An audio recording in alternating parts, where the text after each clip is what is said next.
Ang gang na ito ay pumasok sa bangko upang magnakaw. Ang mga customer, pati na rin ang mga empleyado ng bangko ay naging hostage. Naitawag ng bangko sa pulis ang pangyayari at nang mapalibutan ng mga pulis ang bangko ay nagsimula ang negosasyon sa pagitan ng mga pulis at magnanakaw.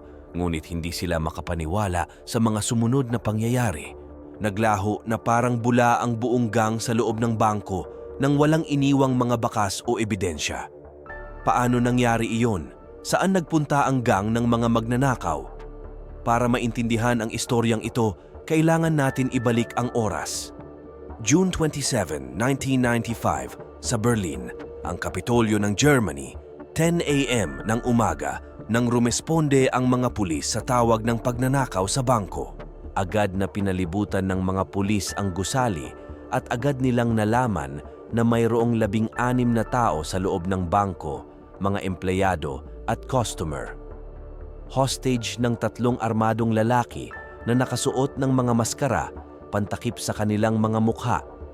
Armado sila ng iba't ibang mga armas. Kinailangan na tawagin ng otoridad ang German Special Forces o German SWAT papunta sa bangko. May mga sniper sa mga rooftops sa mga katabi na gusali. May mga media na ibinabalita sa buong bansa ang pangyayari. Napapalibutan na ang gusali sa kahit na anong direksyon. Ilang sandali pa ay nagawa ng paraan ng mga otoridad na makontak ang bangko upang makausap ang mga empleyado, pati na rin ang mga magnanakaw upang maisaayos ang lahat.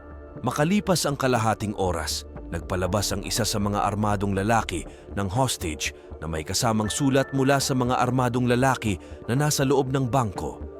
Nang hihingi ang gang ng $12 million, kasama ng hinihingi na pera ay banta na anumang pagtatangka ng mga pulis na pasukin ang bangko ay mauuwi ito sa pagpatay sa mga hostage. Nakipagnegosasyon pa ang mga pulis sa mga magnanakaw. Pakiusap ng mga pulis ay palayain ng gang ang ilan sa mga hostage bago nila ibigay ang perang hinihingi ng mga ito, ngunit hindi ito nagustuhan ng gang at tumanggi ang mga ito na magpatuloy sa pakikipag-usap. Matapos iyon ay 5 oras ang nakalipas magmula pa noong huling nakausap ng mga pulis ang mga armadong lalaki. Hindi nila alam kung ano na ang nangyayari sa loob, ngunit hindi nila kayang subukan ang pasensya ng gang sa pangambang papatayin ng mga ito ang mga hostage.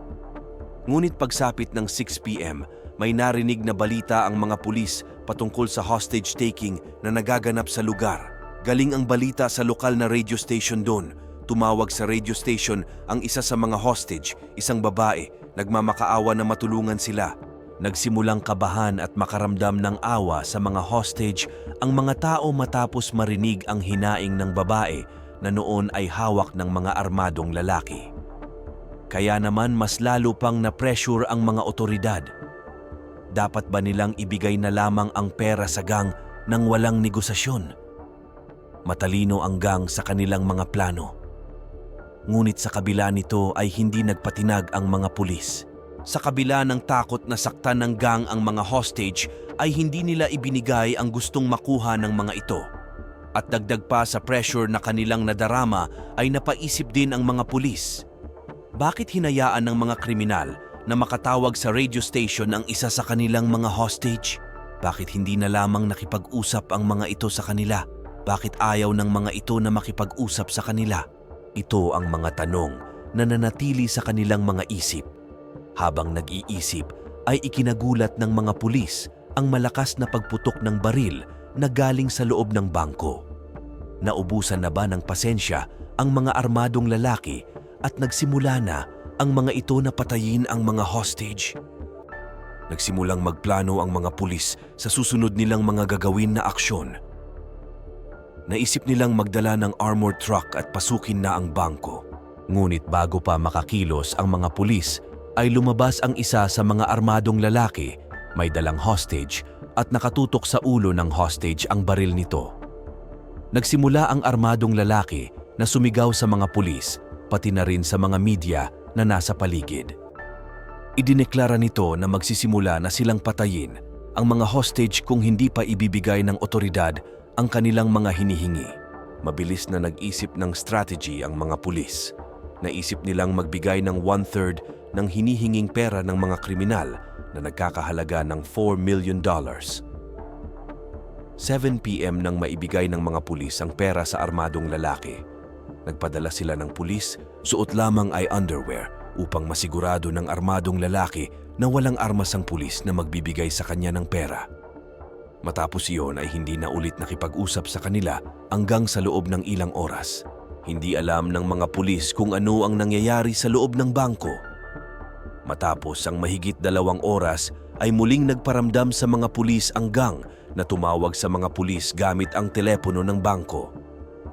Nanghihingi naman ang mga ito ng isang bus, pati na rin ng isang helicopter, at utos nila na ilagay ng mga pulis ang natitira pang pera na kanilang hinihingi sa loob ng bus. Agad na sinunod ng mga pulis ang utos ng gang. Ipinarada ang bus sa tapat ng bangko.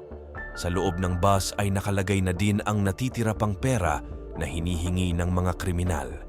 Maging ang helicopter ay inihanda ng mga pulis sa tapat ng bangko para sa kanila. Sinabi ng mga kriminal sa mga pulis na lalabas na sila sa bangko pagsapit ng 2 a.m. Nang mag-2 a.m. ay wala naman nangyari. Hindi lumabas sa bangko ang mga ito.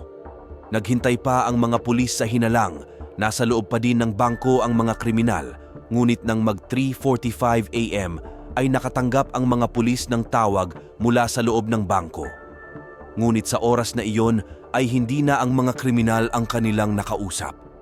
Ang direktor ng bangko ang tumawag sa mga pulis at sinabi nito na nagpunta sa basement ng bangko ang gang at hindi na muling nagpakita. Nagmamadali ang mga pulis na payagan na ang SWAT na pasukin ng bangko. Mabilis na nasecure ng mga ito ang ground floor ng bangko, pati na rin ang mga hostage na sa gulat nila na lahat ng mga ito ay nasa maayos na kalagayan. Walang sugat, walang pasa, walang bahid ng pananakit mula sa mga armadong lalaki. Agad nilang inilabas ang mga hostage upang ipagpatuloy ang operasyon. Nagtungo sila sa basement ng bangko ngunit walang nandoon. Naisip ng SWAT na maaaring nasa vault ang mga kriminal. Mabilis silang nagtungo doon at nang makarating ay maingat at dahan-dahan na binuksan ang pintuan ng vault. Nang mabuksan ng bahagya ay nag-itcha ng flash bomb ang isa sa SWAT. Pagkatapos ay mabilis na pumasok ang mga ito at dito nila natuklasan ang nangyari sa loob ng vault. Mahigit 200 safe boxes ang nabuksan ng gang.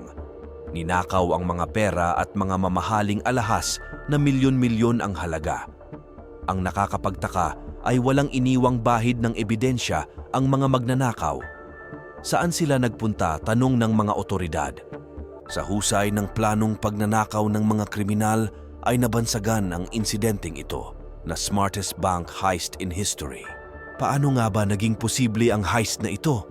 Sino ang utak sa likod ng smartest bank heist in history? Ang mastermind ng istoryang kriminal na ito ay isang lalaki mula sa Syria, nagngangalang Khaled Al-Barazi, isang X-ray technician sa isang hospital na nasibak sa trabaho dahil sa kanyang mga personal na problema. Nang mawala ng trabaho ay wala na siyang mapasukang kumpanya, kaya naman naisip niya na planuhin ang pinakamatalinong armadong pagnanakaw sa kasaysayan ng Germany. 1986, nang iwan ni Khaled ang kanyang bansang sinilangan upang makahanap ng mas maayos na pamumuhay sa Germany. Nakuha niya ang posisyon na assistant X-ray technician sa isang hospital, ngunit hindi umayon sa kagustuhan niya ang kanyang sweldo at buhay sa Germany. Kaya naman pumasok si Khaled sa buhay ng krimen. Nagsimula siya sa simpleng pagnanakaw ng gamot at mga kagamitan mula sa hospital na kanyang pinagtatrabahuhan. Sumunod doon ay pumasok naman siya sa pagtutulak ng droga, ngunit noong 1991 ay nahuli siya ng mga pulis at nanatili sa bilangguan sa loob ng 2 taon. Sa bilangguan ay nakilala niya ang isang Egyptian na nagngangalang Ibrahim. At dito nagsimulang magplano ng kanilang bank heist si Khaled at Ibrahim. Nang makalaya sa pagkakabilanggo ang dalawa ay agad silang naghanap ng perpektong bangko para sa kanilang plano. Napili nila ang Commerzbank sa Berlin, malapit sa talyer ng kapatid ni Khaled na ang pangalan ay Tony. Nagbihis ng formal si Khaled at agad na nagtungo sa bangko upang mag-survey sa kanilang target. Nagpanggap ito na customer at nagtanong kung pwede niyang makita ang safe boxes dahil plano niyang rumenta ng safe box. Pinagbigyan naman siya ng bangko at nang makita ang mga safe boxes ay halos maglaway si Khalid sa dami ng mga kayamanan na nasa kanyang harapan. Matapos ang survey ni Khalid ay nakipagkita siya sa kapatid niyang si Tony at ang kaibigan niyang si Ibrahim upang pag-usapan ang plano. Naisip nilang hanapin ang building plan ng bangko na kanilang nakita sa public archives ng Berlin. Ang plano ay maghukay ng tunnel papasok sa vault ng bangko, kaya naman agad silang naghanap ng lugar kung saan sisimulan ang paghuhukay. Nahanap nila ang lugar na ito nang matagpuan nila ang bakanting garahe malapit sa talyer ni Tony. Nirentahan ni Khalid ang garahe at ang sabi niya sa may-ari ay isa siyang negosyante mula sa Greece. Iyon lamang ang impormasyon na ibinigay ni Khalid sa may-ari ng garahe, gayunpaman ay nagkasundo ang dalawa sa renta. Matapos iyon ay agad na silang naghanap ng mga taong tutulong sa kanilang paghuhukay. Si Tony ang unang naghanap ng mga tao dahil kilala siyang may-ari ng talyer malapit sa lugar ng paghuhukayan. Ngunit naisip nilang mas mainam kung si Ibrahim ang bubuo ng kanilang gang dahil sa koneksyon ni Ibrahim sa mga kriminal. Nakapag-recruit si Ibrahim ng 2 lalaki mula sa Arab community sa Berlin na kumumpleto sa kanilang gang na umabot sa 5 tao. June ng 1994, nagsimula ang paghuhukay ng gang ni Khalid. Hindi masyadong mahirap ang paghuhukay ng gang dahil mabuhangin ang lupa sa Germany. Kaya naman madali lang hukayin. Nilagyan nila ng mga kahoy na haligi ang kanilang tunnel upang maiwasan ang pagguho. Nagdala sila ng ilang metro ng electric cables para sa kanilang kuryente at gumawa din sila ng ventilation system upang makahinga ng maayos sa loob. Araw-araw at umaabot sa 12 to 14 hours ang trabahong ginagawa nila Khalid at kanyang gang. Ngunit magkakalahating taon na silang naghuhukay, wala pa din sa kalahati ang nahuhukay nilang distansya mula sa bangko. Dito unang lumabas ang kahinyuhan ni Khalid nang maisip nitong idugtong na lamang ang kanilang tunnel sa water drainage pipe na ginagamit ng Berlin City tuwing may bagyo o malakas ang ulan. Ang drainage pipe na ito ay direktang dadaan sa isang street malapit sa bangko. Nang maidugtong nila ang kanilang tunnel sa drainage pipe, ay nagsimula ulit silang maghukay. Malapit na sila sa bangko, ngunit mas lalong humirap ang naging proseso ng paghuhukay dahil kailangan nilang itapon ang mga lupa at buhangin palabas sa kanilang tunnel. Ang problema ay masyado na silang malayo sa kanilang pinagtatapunan. Tumagal pa ang kanilang paghuhukay at isang araw ay nangyari ang hindi inaasahan nila Khalid. Mayroong mga naghuhukay sa taas ng kanilang tunnel upang ayusin ang mga cable line sa lugar. Kinailangan nilang alisin ang mga kahoy na sumusuporta sa kanilang tunnel at pabayaan na bumagsak ang itaas na lupa upang hindi sila mahuli. Kung hindi ay mababaliwala ang lahat ng kanilang pinaghirapan. Dahil dito ay mas lalo pang tumagal ang kanilang operasyon dahil inabot ng 4 na buwan ang naging construction sa lugar. Ngunit maswerte sila dahil walang nakakita sa kanilang ginagawa. Matapos ang ginagawang repair sa taas ng kanilang tunnel, ay naghintay muna ang gang ni Khalid ng 1 buwan bago sila bumalik sa paghuhukay. Inabot ng 1 buong taon ang proseso, ngunit sa huli ay narating na nila ang bangko, direkta ang kanilang tunnel sa vault. Karamihan sa mga bank heist na may kaugnay na tunnel ay naghihintay ang mga kriminal sa pagsapit ng weekend bago pumasok at gawin ang pagnanakaw. Ngunit hindi ganoon ang plano ni Khalid. Ang bangko na kanilang target ay may mahusay na alarm system at surveillance camera, kaya naman hindi uubra ang pagpasok sa weekend kung kailan walang empleyado sa loob dahil mataas ang posibilidad na mag-activate ang alarm system at mahuli sila sa akto. Kailangan ni Khalid ang mga empleyado sa loob para umubra ang kanyang plano. Dito natin nasilayan ang henyong plano ni Khalid. June 27, 1995, 10 a.m. nang pumasok si Khalid, Tony at Ibrahim sa front door ng bangko dala ang kanilang mga armas. Si Khalid ang nakatoka na makipag-usap sa mga pulis para sa negosasyon, habang si Tony ang magbabantay sa mga hostage. Si Ibrahim naman ay nagtungo sa vault upang tulungan ang mga kasamahan galing sa tunnel na makapasok sa loob. Nang nasa bangko na ang buong gang ay agad na nagsimula si Ibrahim kasama ang dalawa pang kasama na buksan ang mga safe boxes gamit ang kanilang mga kagamitan. Dito lumabas ang plano ni Khaled na madistract ang mga pulis. Kaya naman nagpalabas ng isang hostage si Khaled upang madistract ang mga pulis at mabigyan sila ng mahabang oras. Dahil mahabang oras ang nakuha ng gang, ay nalimas nila ang mga pera at mga alahas sa safe boxes na umaabot sa $12 million. Kinailangan pa nila ng mahabang oras at dito lumabas ang isa pa sa mga pinakahenyong taktika ni Khalid. Pinabayaan niya ang isang empleyado na tumawag sa isang lokal na radio station, ngunit bago tuluyang makatawag ang babae ay nagpaputok si Khalid ng kanyang baril sa kisame ng bangko upang matakot ang babae. Umubra ang kanyang naisip. Ang takot ng babae ay naramdaman maging ng mga tao sa labas at mga taong nakikinig sa radyo o nanonood sa kanilang telebisyon. Dahil sa ginawa ni Khaled ay inakala ng mga pulis na nauubos na ang pasensya ng gang ni Khaled, kaya naman nagsimula na silang ibigay ang mga hinihingi ng gang. Matapos maubos ang laman ng mga safe boxes, ay doon nang hingi si Khalid ng bus at helicopter sa mga pulis, kasama na doon ang natitira pang pera na kanilang unang hiningi sa mga pulis. Walang kaalam-alam ang mga pulis na matapos ang huling tawag na iyon ay matagal nang nakatakas ang gang ni Khaled gamit ang kanilang tunnel patungo sa garahe na kanyang nirentahan, at matapos iyon ay umuwi na sila sa kani-kanilang mga bahay.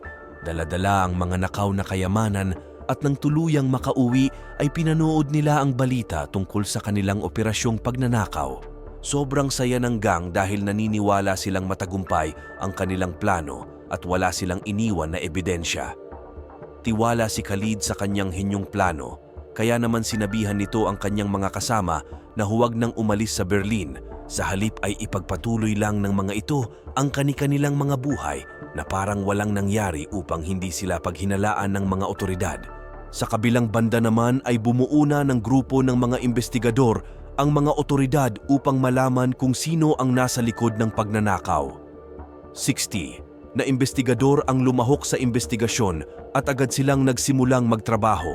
Wala silang nakuhang fingerprints o DNA sa loob ng bangko, kaya naman nagtanong ang mga investigador sa mga empleyado, pati na rin sa mga hostage kung ano ang kanilang maibibigay na impormasyon na maaaring makatulong sa mga investigador. Ang natatanging impormasyon na kanilang nakuha ay maaaring mga Arabic ang mga suspect dahil sa pananalita ng mga ito. Nagtungo naman ang ibang mga investigador sa garahe na nirentahan ni Khalid at kinausap ang may-ari nito at sinabi ng may-ari na nagpakilalang negosyanteng taga-Greece ang nagrenta at iyon lang ang naibigay nitong impormasyon sa mga pulis. Ang akala ng mga investigador ay walang patutunguhan ang kanilang investigasyon dahil walang iniwang ebidensya ang gang, ngunit nagbago ang lahat nang lumapit sa kanila ang isang construction worker na nagsabing nakakita siya ng 3 Arab na lalaki na nagtatapon ng buhangin at lupa sa building na kanyang pinagtatrabahuhan. Ayon sa investigasyon ng mga pulis, ay positibo silang galing ang mga nasabing lupa at buhangin sa tunnel na ginamit ng mga magnanakaw. Kaya agad nilang kinausap ang construction worker na ilarawan ang itsura ng mga Arabo na kanyang nakita. At ikinalat naman ng mga investigador sa Berlin ang itsura ng mga suspect ayon sa paglalarawan ng construction worker sa pamamagitan ng media. Makaraan ng ilang araw ay may nagtimbre sa mga investigador na nakilala niya ang isa sa mga taong inilarawan ng construction worker na nagmamay-ari ng isang talyer.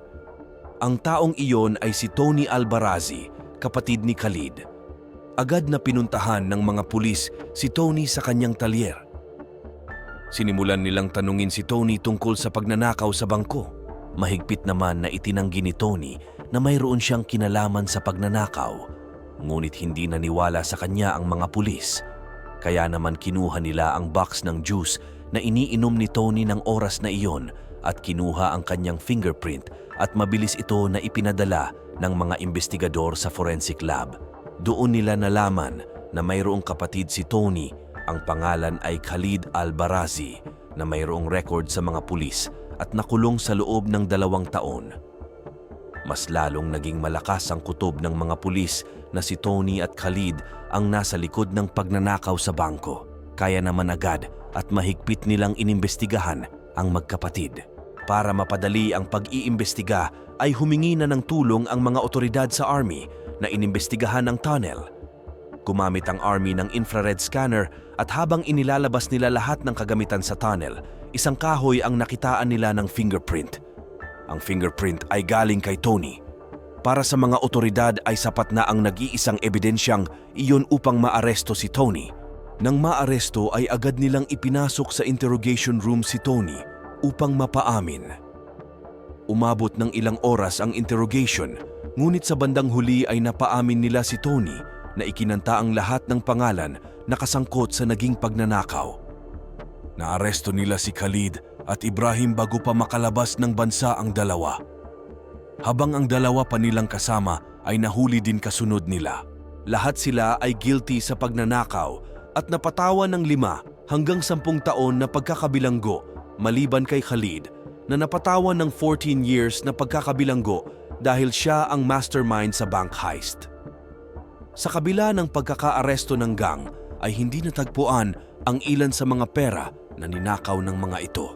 1/3 lamang ng kabuuhan ng mga nanakaw ang na-recover ng mga pulis. Ang ibig sabihin, sa paglaya ni Khalid ay limpak-limpak na salapi ang naghihintay para sa kanila. Sapat na upang makapamuhay ng maayos at masagana.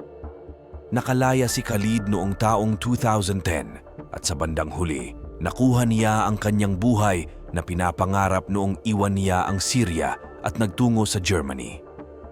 Ang buhay na masagana at maraming kayamanan. Kung nagustuhan niyo ang istoryang kriminal na ito, huwag kalimutang mag-like at subscribe